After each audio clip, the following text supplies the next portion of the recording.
Welcome to Off the Bench, Northern Arizona Prep Sports, presented by Rice Accounting and Jackson Hewitt Tax Services and Cottonwood Parks and Recreation. I'm your host, Philip Catalfamo. I want to welcome you here on Verde Valley TV and KVNA 104.7 FM. We've got a great show in store for you today. We will be joined by the Flagstaff Eagles girls soccer coach, Coach Holly Jones. She's just coming off of a state championship last year, so we'll talk about that and the upcoming 2020 season. We'll then be joined by the AIA Commissioner of Officials, that is Brian Gessner. He will talk everything about becoming an official for the AIA. And we will be joined by first-time varsity girls golf coach for Mingus Union High School, Coach Mike Madore. They just wrapped up their season. They won section as well as sending 2 players to state qualifiers. So congratulations to the Marauders. With that, we're going to send it into our interview with Holly Jones, the head coach for the Flagstaff Eagles girls soccer program. On the other side of this break, we'll be right back. Don't go anywhere.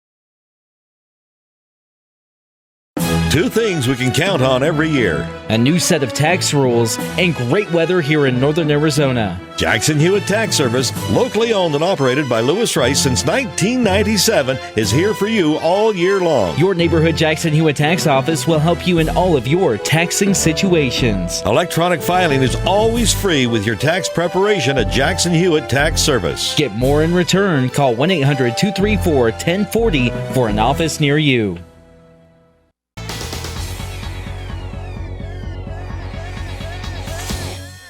Welcome back to Off the Bench, Northern Arizona Prep Sports, presented by Rice Accounting and Jackson Hewitt Tax Services and Cottonwood Parks and Recreation. I am joined now by the Flagstaff girls soccer coach, Coach Holly Jones. Welcome onto the program, Coach Jones. Thank you for having me. Well, we're very happy to have you. First and foremost, congratulations on the state championship last year, the first title for the Flagstaff Eagles in girls soccer since 2011. And as I mentioned, you guys go into the championship game against Tucson's Catalina Foothills. Very, very close game. But how were you feeling before that game even started? I was really confident in my team. I felt throughout our whole state run, the team just continued believing in each other and gaining that confidence in each other. And so I felt really confident in the team, and I believed in them and trusted, that they were going to put everything out on the field. I knew how bad they wanted that state title as well. So I just really had that confidence in them. Now, at the end of regulation in that game, it was 0-0 and was going to have to go down to penalty kicks. What was sort of the strategy going into that final regulation when you knew it was going to come down to PKs, and how were you feeling? Well, I think that was our strategy. I think we got to a certain point in the game where we were really playing a defensive game, knowing that if we could get into penalty kicks, that we had more experience in the penalty kicks. And so I was confident that if we went into PKs, we would be the team that would come out on top. I had the confidence in our goalkeeper. We had been working on different strategies, just kind of different psychological aspects of penalty kicks. And so I had the confidence in the team and our goalkeeper. Well, your confidence was good, Coach, because as I mentioned, it did result in a Flagstaff Eagles state title. So like I mentioned, a very, very exciting way to end last season. You mentioned the experience on the team, but on paper, if you really look at the squad, 7 freshmen, 6 sophomore, 1 junior, and only 4 seniors. Now, people would see that and go, oh, this is probably a transitional year for Flagstaff. They got a lot of young players. Maybe in a couple of years, they'll be really contending in the 4A. But you looked at that and went, no, this is a state title team right here. How were you able to turn such an inexperienced team at first glance into a state champion? So I think with soccer, the psychological aspect of it, takes over, especially on a state run. But at the beginning of the season, I had the seniors, they called and they said, hey, Coach, we really want to win a state title. And so at the beginning of season, I always do, questions, what their goals are, where they want to be, kind of really get into what they're thinking. And the group as a whole had the same goal, that they were willing to put in what it takes to win a state title, and that that's what they wanted to do, and that they would accept the challenges that I would, put up against them to kind of get them there. So I think, with them being inexperienced, they bought in, they believed in themselves, they believed in each other, and it's something that they wanted from the get-go. Whenever you have a team that wants it, I think your job as a coach is really easy. You just have to help lead them to it. Well, and you did a phenomenal job with that, as I mentioned, leading them to a state title and also earning the United Soccer Association Small Coach of the Year, which is, I believe, the smaller schools, which is probably why they have the small portion of it. Still a big award for you, though, Coach. It's got to be great walking away with a state title and also sort of like a coach's MVP. Yeah, it definitely is. But I know, again, that comes back to the players. I'm really thankful for the group that I had. Like I said, they made my job easy and they made me look good. So I'm just really thankful for them. And I tell them, any award that you get, it all comes back to the team and the group. And so they definitely know that that's something they earned as well. Any players make the jump over to the college realm? I know you graduated 4 seniors last year. Anybody go play at the upper levels? Yeah, so we have a couple that went on, and obviously right now they're kind of in that holding pattern. But Zoe Lytle and then Maya Sharon, they're both going to be playing at smaller schools. Hopefully when, soccer picks back up in the spring and has their official season. And again, we were speaking with Flagstaff High School's girls soccer coach, that is Holly Jones. Coach Jones, you've been with the program collectively for about 10 years now, but you did take a brief pause from the program for just a small bit to assistant coach over at Northern Arizona University for their soccer program, along with coaching a club team. How did that time away from the program grow you as a coach? I was looking to be challenged, and I love the program. I love the school. I love the district. So I knew I was going to eventually be back at Flag High, or that was my hopes when I left. But yeah, I went away just kind of wanting to know and learn more about the game, the recruiting aspect, things that I could bring back to the players and help them achieve their goals, give them more opportunities. So I left it just because I needed to be challenged. It was nothing that, I had against Flag High or anything. I just needed that to feel, and be challenged so that I could grow and get out of that comfort zone and come and bring back more to the team and to the players.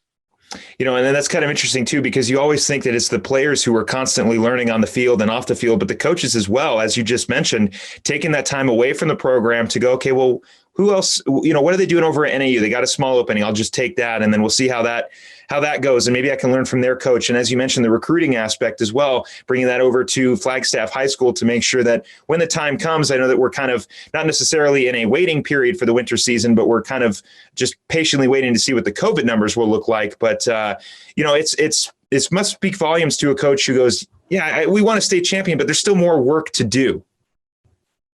Yeah, I think, for me, I've always got to make sure I'm trying to better myself. I appreciate everything Andre taught me with my time at NAU. He definitely allowed me that opportunity to grow as a person and a coach. So I appreciate that. Even if you're winning, there's always going to be things that you've got to reflect on, you've got to change. And there's always ways to make everything better for your players and, get more out of them. Also, I've got to figure out ways to make sure I'm challenging myself to be the best I can for them as well. What brought you back to Flagstaff High School, Coach?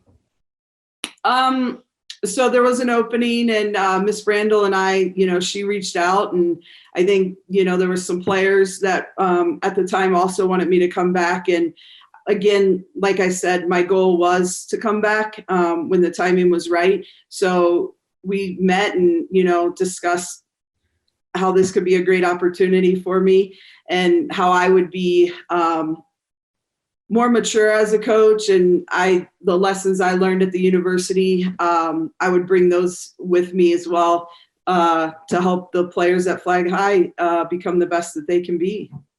Now, as I mentioned, you've been with the you've been with the program for collectively about 10 years now. How have you seen the program grow from when you first took over to even when you came back for that second term? So when I first started coaching, the program was just starting out. So I was young. I think I was 22 years old. So I was excited, didn't have a lot of experience at that time, and went through a couple of athletic directors at Flag High, all who helped me grow during my time there. But the players were really helping me as well during that time. And so I would be using the experiences I had as a player and taking, I feel like I've been fortunate to have some really great coaches. So I was doing what I could to kind of decide what type of coach I was going to be. And so it was a little different, but again, I've always been blessed with amazing student athletes and players. So it was definitely a learning experience for me, and they were awesome. So we were able to win a couple of championships there. I think coming back, it was a little bit different. I made sure that it's the goal that the players wanted, and I feel like this go around, I'm even more so player-driven, player-centered, and really trying to meet the needs of my players. Whereas before, we were definitely all helping each other. And I was obviously trying to meet the needs of my players, but now I'm more aware since I've been able to have different experiences of, what they need and what they want and checking in with them. Now, Coach, 2019 ended with a state title for the Flagstaff Eagles. What does 2020 have in store for them this year? Well, we're going to be excited to play. So, I talk all the time about the psychological piece being huge in the game of soccer.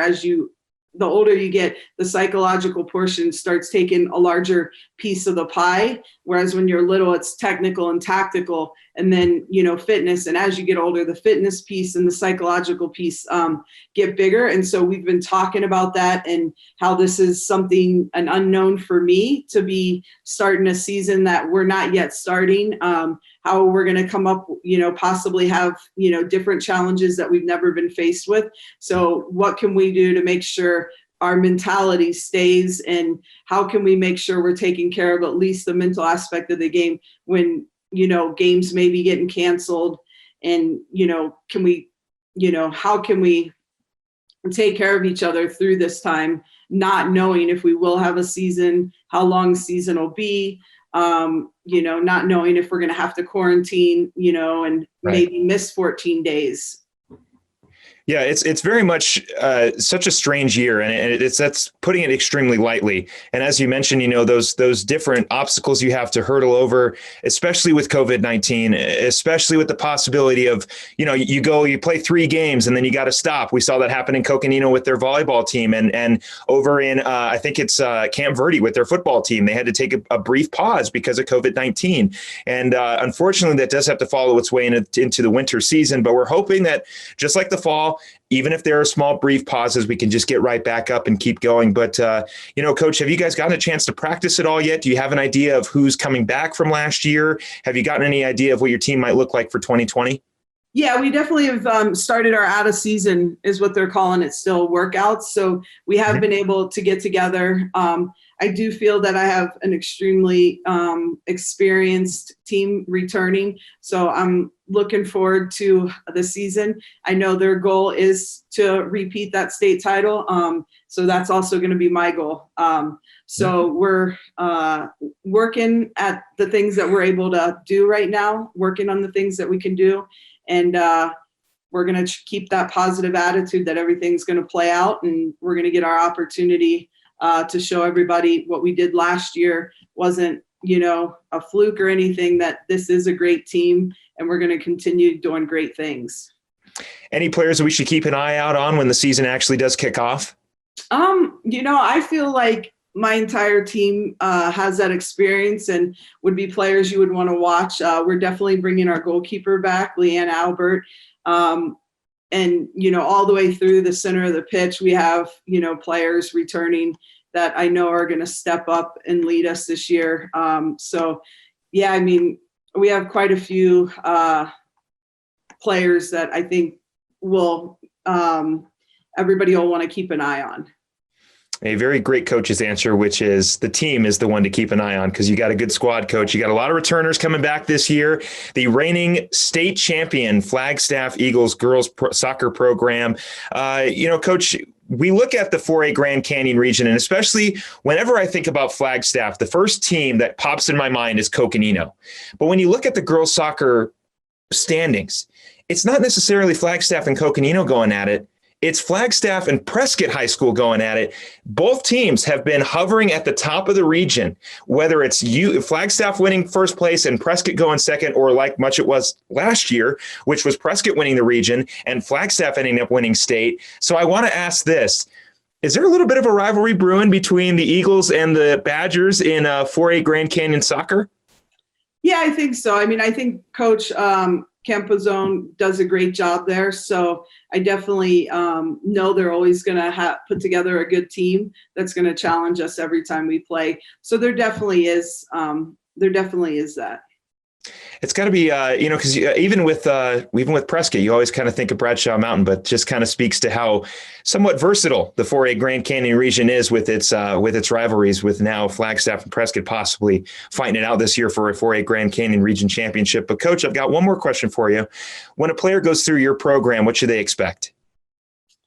They're definitely going to be challenged. I hope they feel supported by the team and the coaching staff, but definitely challenged. And, my goal is to give them every opportunity to grow as a player, to meet the goals that they want to achieve. So I definitely am someone who will challenge them, push them. I'll believe in them and definitely support them. Well, Coach, we appreciate you taking the time and coming on the program to talk about your reigning state champion girls soccer program over at Flagstaff High School.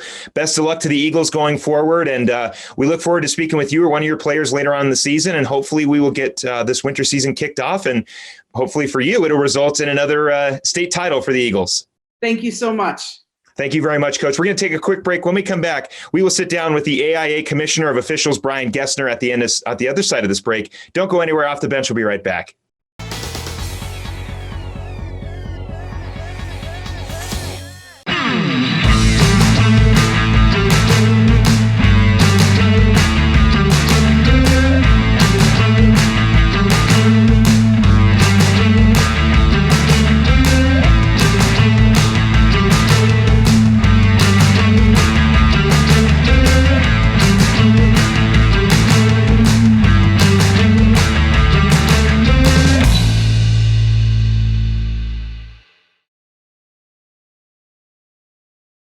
Two things we can count on every year: a new set of tax rules and great weather here in northern Arizona. Jackson Hewitt Tax Service, locally owned and operated by Lewis Rice since 1997, is here for you all year long. Your neighborhood Jackson Hewitt Tax Office will help you in all of your taxing situations. Electronic filing is always free with your tax preparation at Jackson Hewitt Tax Service. Get more in return. Call 1-800-234-1040 for an office near you.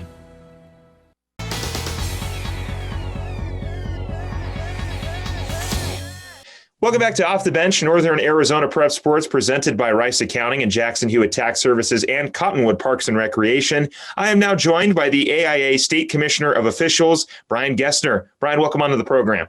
Oh, thank you for having me, Philip. It's great to be here.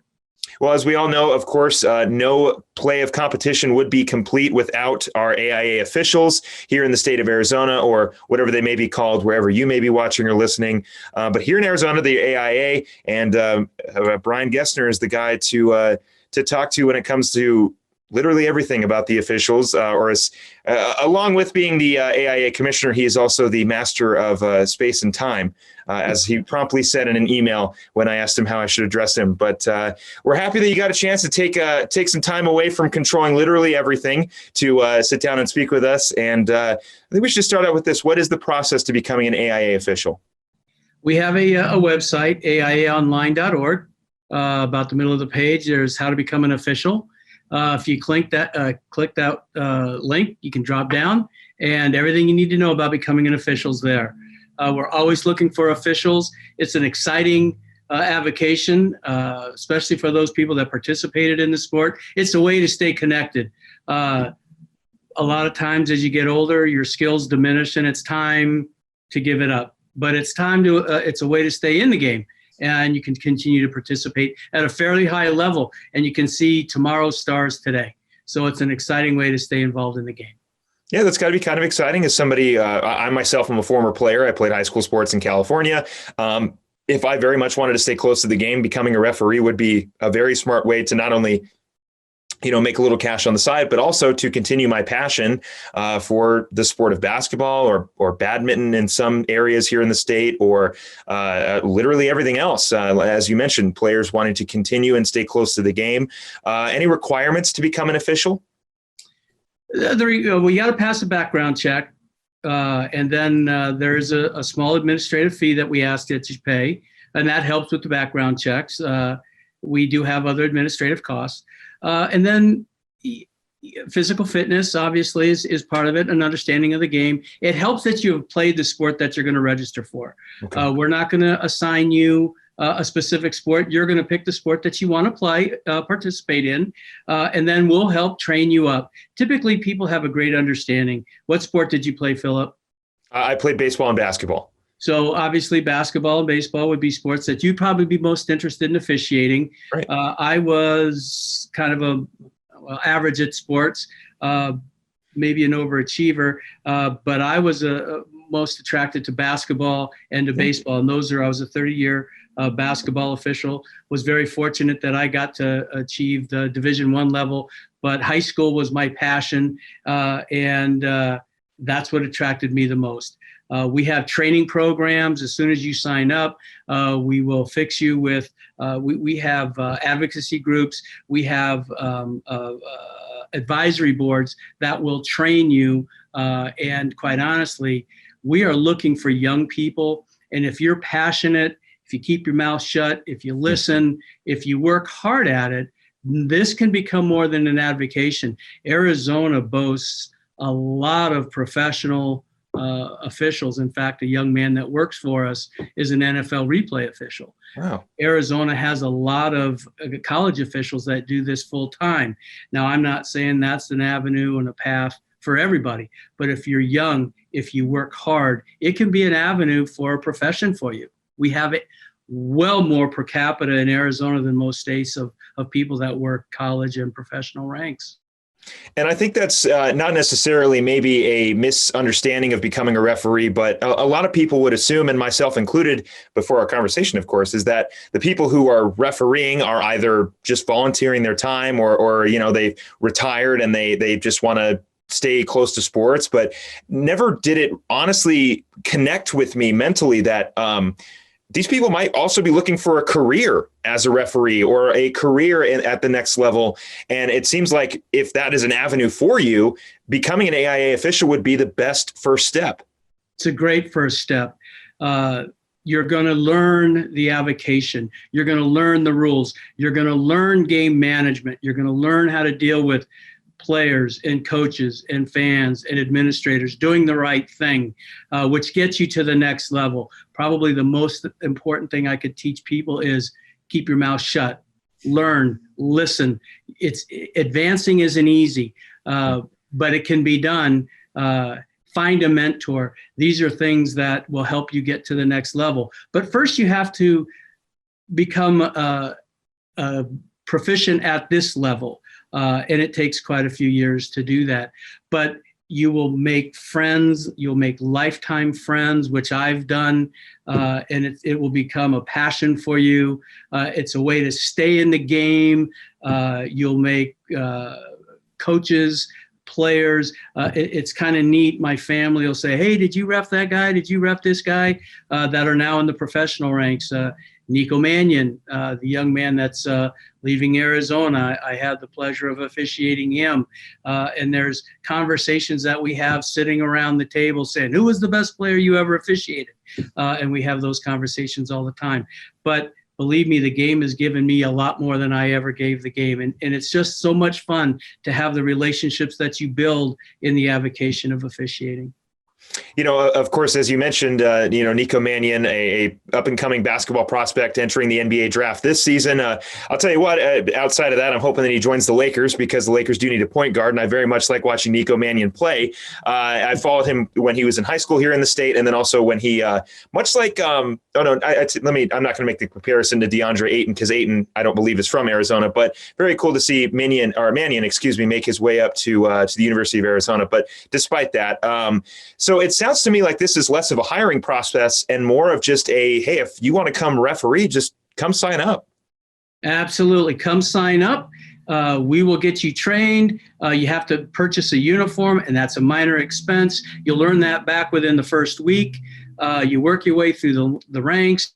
Depending on your abilities and your passion for learning, you find a mentor. We will help you find a mentor. Learning through experience. We have a phrase that says wherever the ball's bouncing, wherever you can see plays, regardless of the sport, baseball, football, basketball, soccer, volleyball, whatever the sport is, you just want to see plays. And that's the key. The more plays you see, the more experience you gain, the faster you improve. But all you have to do, sign up. We get you trained up. We start assigning you games, and the rest is history. And you mentioned that training. What is the training process? And are referees trained on, okay, if you need fall sport referees, are you just focusing on that season and the sports that entail that? Or is it more of an encompassed, hey, this is the training you're going to get for every sport? It's sport-based. It's Okay. sport-based. It's rule-based. It's play-based. A lot of video breakdown. Obviously, this year of COVID, things are a little bit different, but we'll get you out on the court or on the field or on the pitch or on the diamond, and we'll watch your mechanics. We'll watch your movement, and we'll help you there. Nothing's better than video, and we'll do video breakdown with you. There's a lot of intense training that can go on. Now, it's up to your level of commitment on how much you want to do and how fast you want to get better. But there's a lot of opportunities in officiating and in high school. And we're always looking for more officials. Like I said, if you played this sport, there's a huge benefit to that. But if you haven't played the sport and you're just a fan of it, if you have a good understanding of it, we can teach you up. Now, let's say I become an AIA official, I sign up, I go through the training. Can I tell you which sport I want to referee for, or is it hey, we need people doing soccer and volleyball and golf or not golf, but soccer and volleyball? Is it more specific, or is it just kind of like, hey, this is where our need is at? It's an interesting question. No, you'll sign up for the sport that you want to officiate. Okay. Having said that, you'll sign up you're a baseball guy, say, if you want to sign up for baseball, about 40% of our officials do multiple sports. Okay. So you may start out in baseball, but you may find, you know what, I want to try basketball. So the following year, you'll sign up for basketball and baseball. Many of the guys that do baseball do basketball, and they may try and suck you in. And once you get sucked in, we got you. It's that we have crews, so you could be working with the same guys. We have a lot of father and son crews, which is interesting.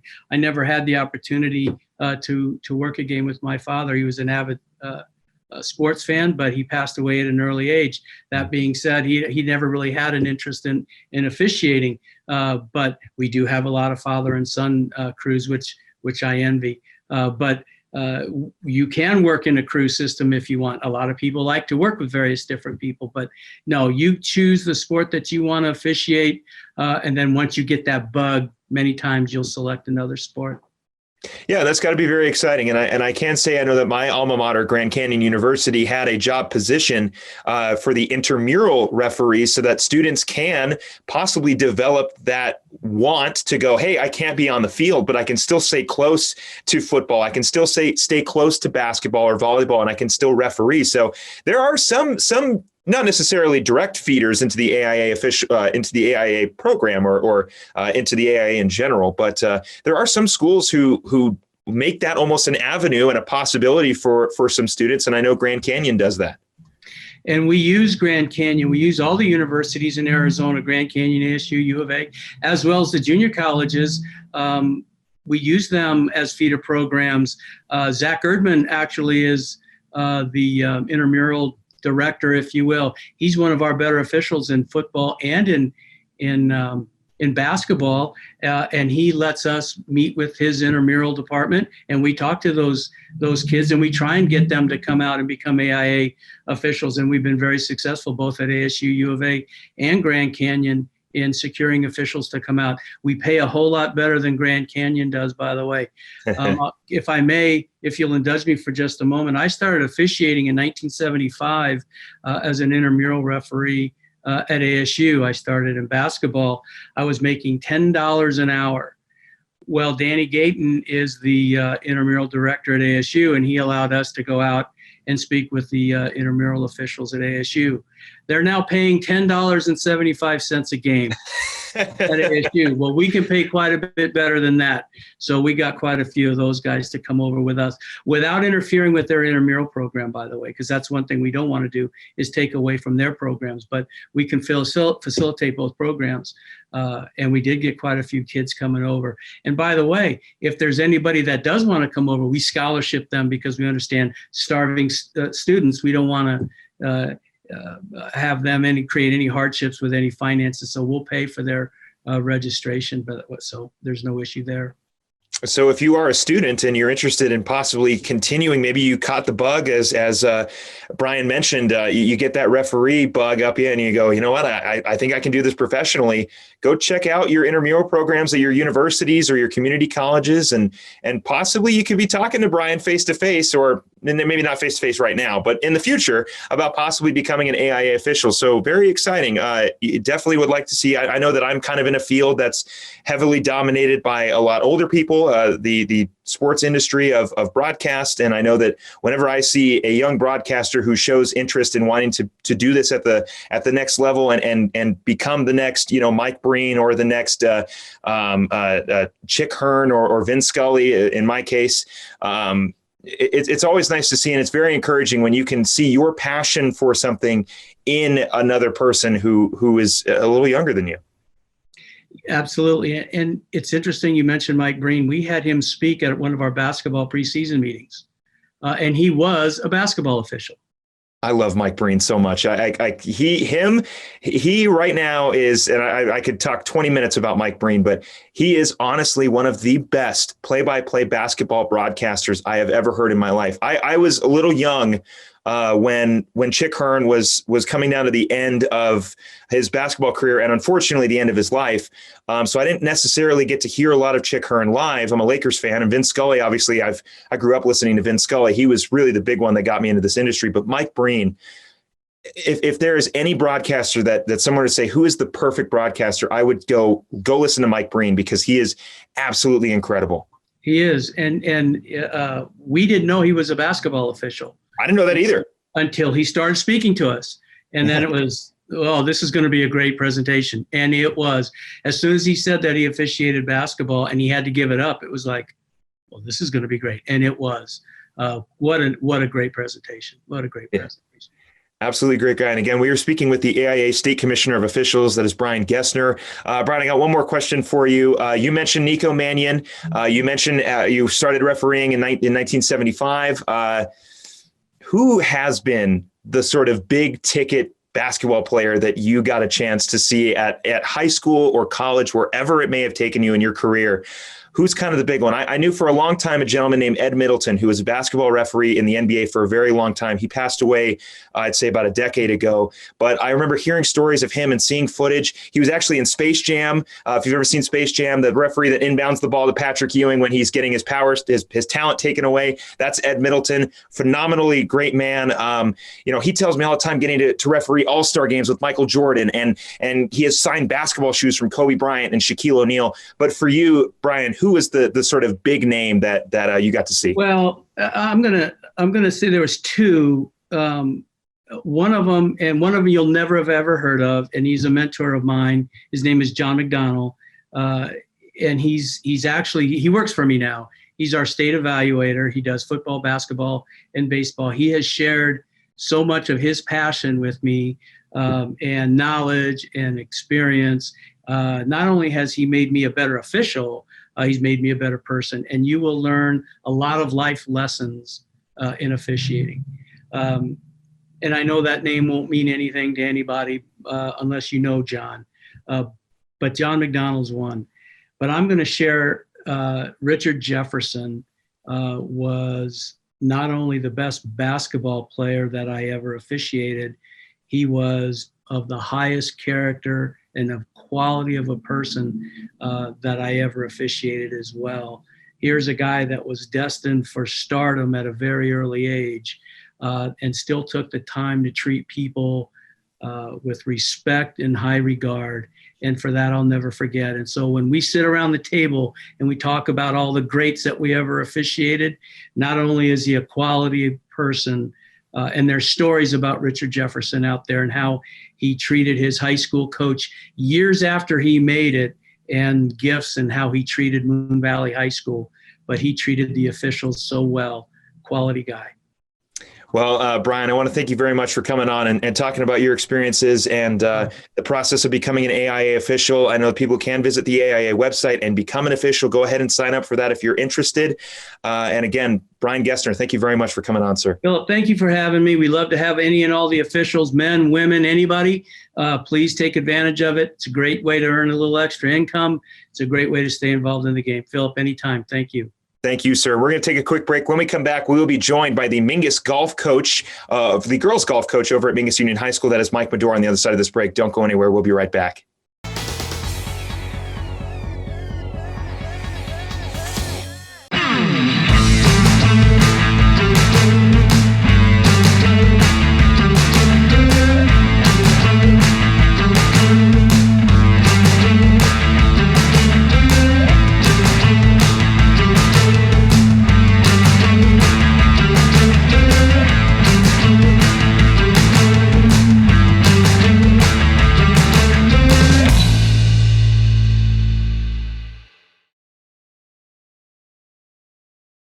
Two things we can count on every year: a new set of tax rules and great weather here in northern Arizona. Jackson Hewitt Tax Service, locally owned and operated by Lewis Rice since 1997, is here for you all year long. Your neighborhood Jackson Hewitt Tax Office will help you in all of your taxing situations. Electronic filing is always free with your tax preparation at Jackson Hewitt Tax Service. Get more in return. Call 1-800-234-1040 for an office near you.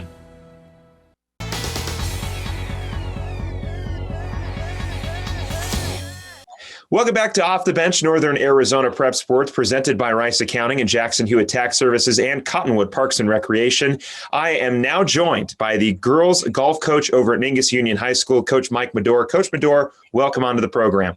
Thank you. Thank you for having me. Well, we're happy to have you. First and foremost, congratulations on the section championship. The Marauders taking the section championship this past golf season. Very exciting, sending two kids to state. But let's start with that. Let's start with the playoffs, Coach. How'd the team do over the weekend in playoffs last week? Yeah, so we had the team missed out on the state playoffs as a team. We just finished 14th in the state. They took the top 12. So we just missed out there, but we did have two girls qualify individually, Marissa Flower and Kayla Bowers. And they performed well. They had a tough weekend. It was a much tougher course than they're used to playing.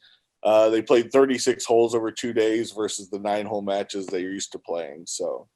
And it must be kind of difficult to go from, the course conditions that you're used to. Maybe, there's a water hazard that you're aware of, or there's a few extra trees over around the 8th hole. You're kind of aware of what's going on, but you go completely somewhere else because obviously the golf tournament had to be held on neutral ground.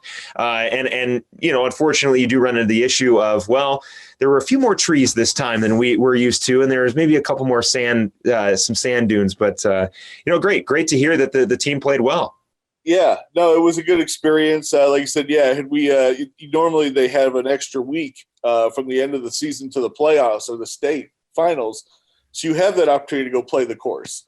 But they had that eliminated this year because of COVID. They had restricted, things. So that was gone. So that was unfortunate. But they had a good time. They kept their heads up. They smiled through the whole thing. So. How were you able to get your team prepared for the playoffs? And you just mentioned it with the COVID restrictions. How were you guys able to get ready for the game? Unfortunately, we didn't have much time at all because the season ended on Thursday and we were on the course on Monday at state. So, the girls kind of just had some time to catch up on schoolwork more than really prepare. They got out and did some putting and some short game stuff, but they were kind of behind the eight ball there on that one. Still obviously extremely important to make sure you get that schoolwork done, which probably for them was probably good. Get an opportunity to just knock some things out and take that out of the conscious when you're getting ready for a state, where you're getting ready for playoffs or getting ready to golf in a state qualifier.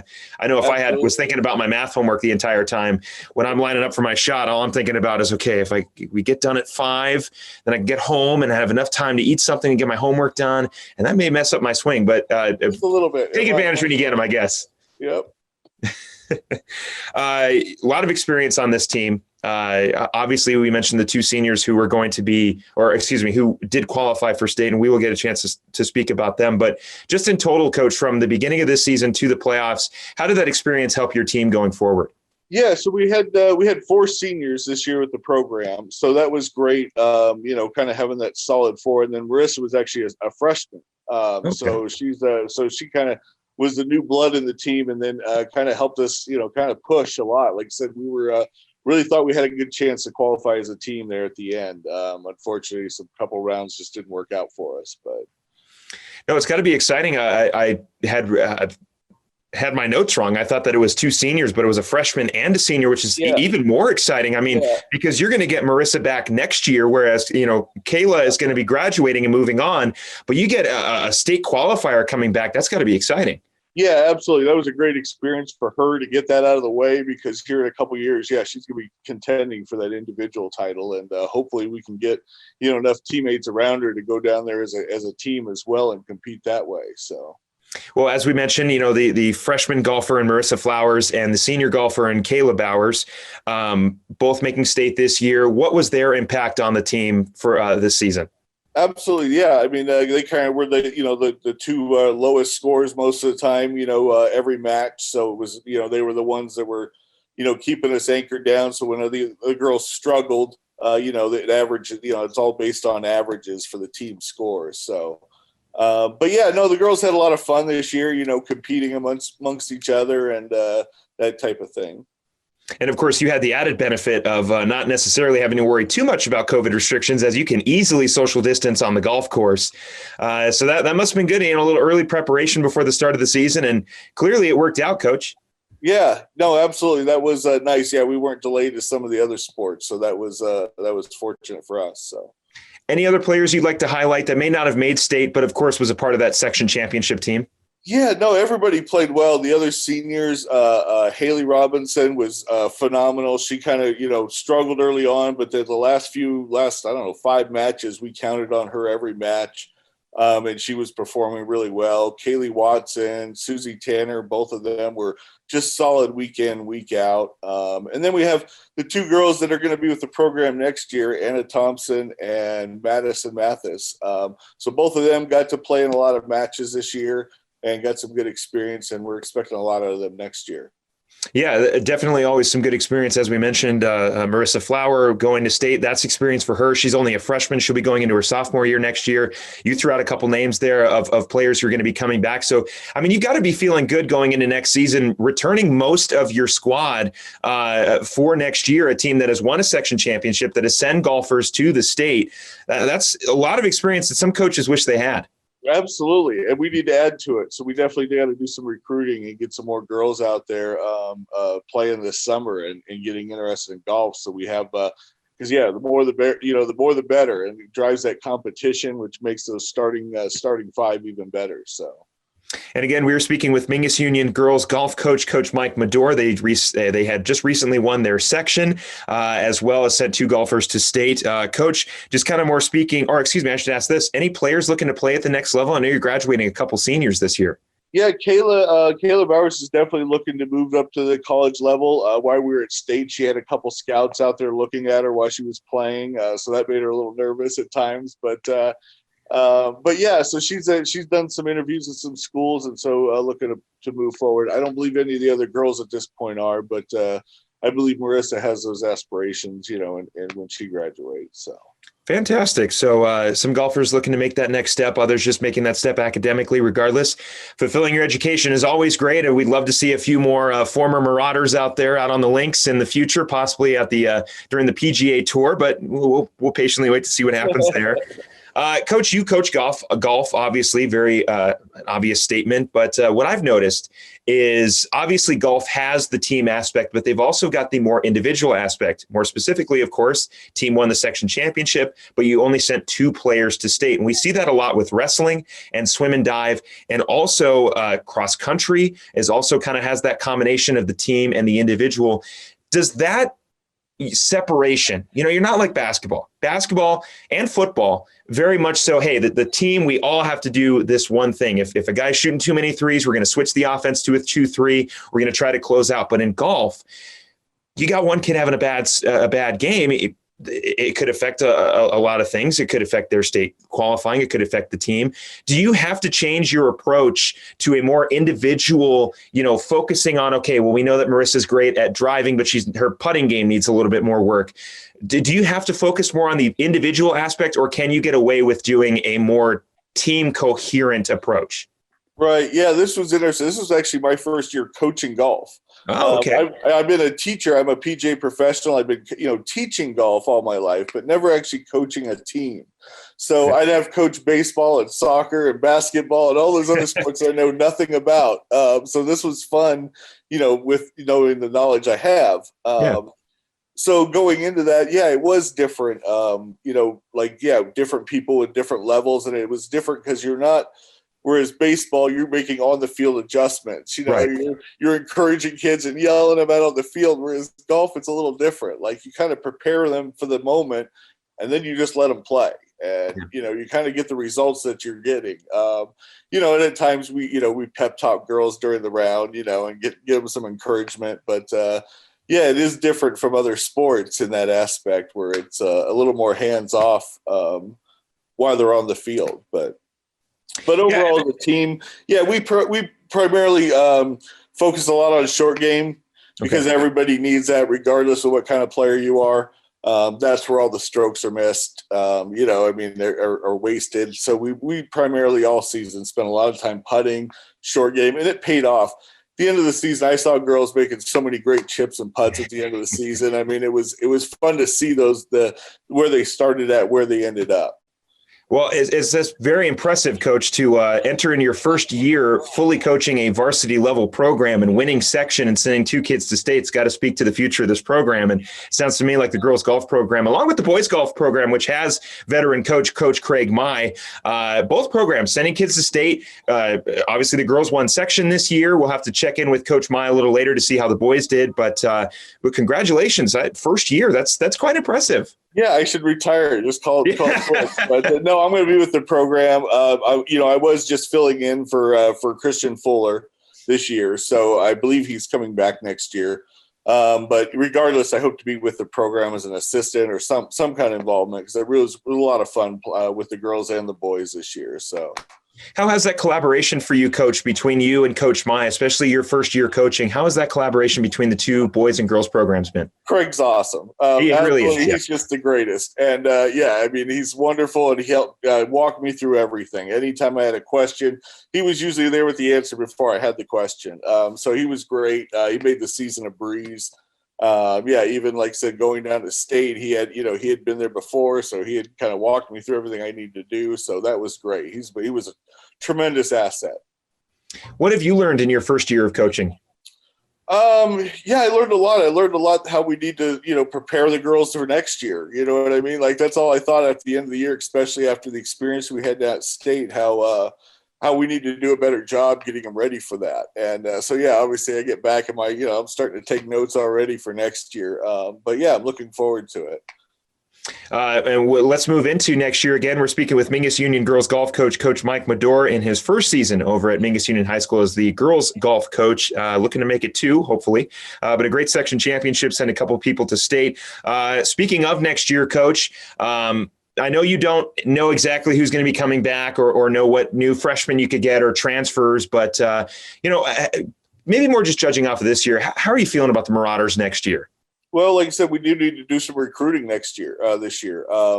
This last summer, I know at the golf course I work out at Agave Highlands, we had a junior program we were going to do to get some kids out, get them involved with golf, and that all kind of got canceled. So we're going to hopefully figure out some way to get something done this year because we need to get more people out there.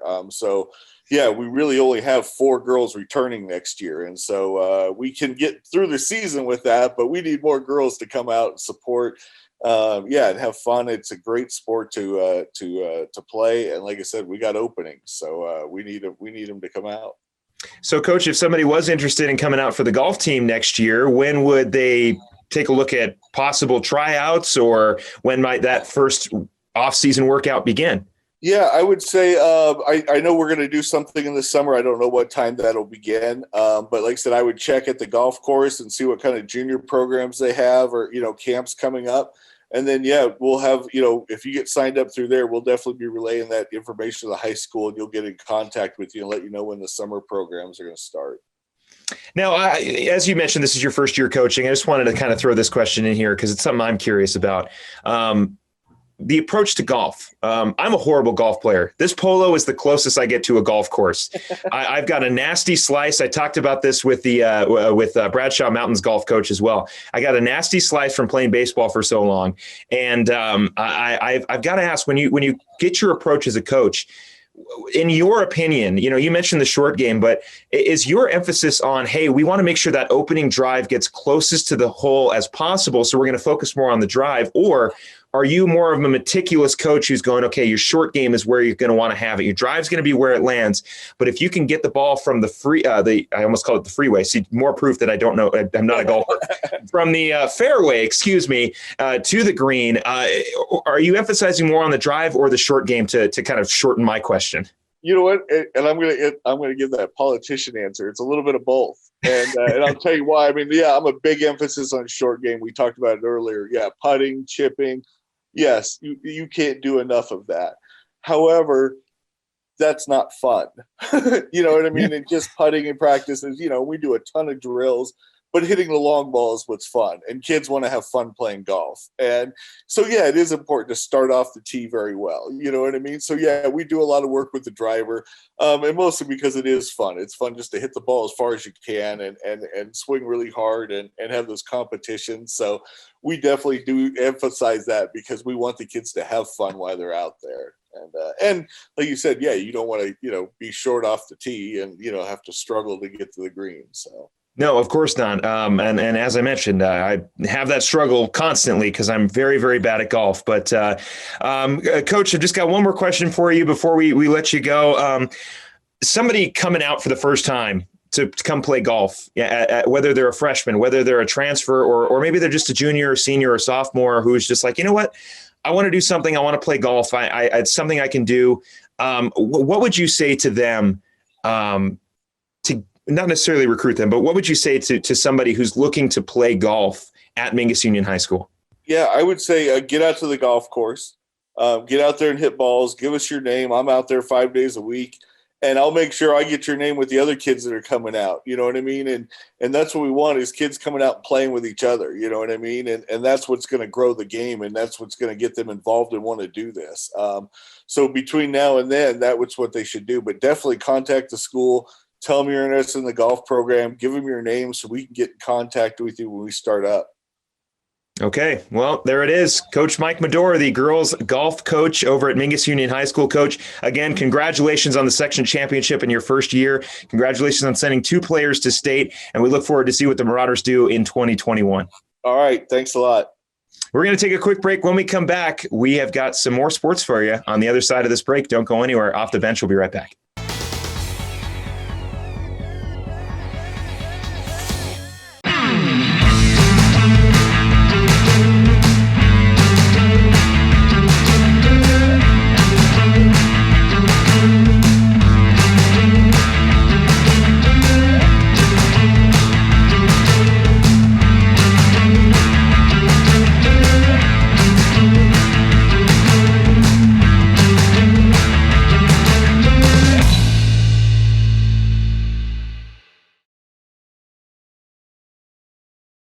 Two things we can count on every year. A new set of tax rules and great weather here in northern Arizona. Jackson Hewitt Tax Service, locally owned and operated by Lewis Rice since 1997, is here for you all year long. Your neighborhood Jackson Hewitt Tax Office will help you in all of your taxing situations. Electronic filing is always free with your tax preparation at Jackson Hewitt Tax Service. Get more in return. Call 1-800-234-1040 for an office near you.